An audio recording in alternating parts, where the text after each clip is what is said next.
আসসালামু আলাইকুম প্রিয় দর্শক। বাংলাদেশ অন্তর্বর্তী সরকারের পররাষ্ট্র উপদেষ্টা খালেদা জিয়াকে নিয়ে বলছেন যে খালেদা জিয়া একটি দলের নেতা নন, দেশের নেতা। পররাষ্ট্র উপদেষ্টা মোহাম্মদ তৌহিদ হোসেন বলছেন, খালেদা জিয়া শুধু একটি দলের নেতা নন, বরং দেশের নেতা ছিলেন।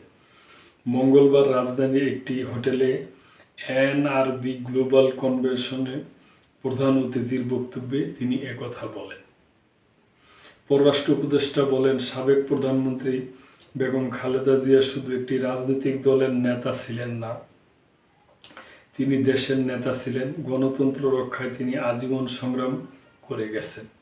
নানা প্রতিকূলতার মধ্যে তিনি কখনো আদর্শ থেকে সরে যাননি। মঙ্গলবার ভোর 6টায় ঢাকার এভারকেয়ার হাসপাতালে চিকিৎসাধীন শেষ নিঃশ্বাস ত্যাগ করেন বাংলাদেশের প্রথম নারী প্রধানমন্ত্রী খালেদা জিয়া। দুপুরে গুলশানে বিএনপি চেয়ারপারসনের কার্যালয়ে দলীয় স্থায়ী কমিটির বৈঠক শেষে মির্জা ফখরুল ইসলাম আলমগীর জানান, আগামীকাল দুপুর 2টায় পার্লামেন্ট ভবনের দক্ষিণ প্লাজায় দেশনেত্রীর জানাজা অনুষ্ঠিত হবে।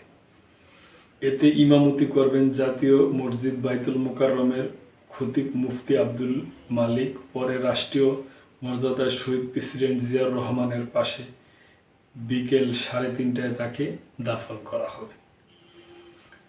তো প্রিয় দর্শক, এ ব্যাপারে আপনাদের কোনো মন্তব্য থাকলে অবশ্যই করবেন এবং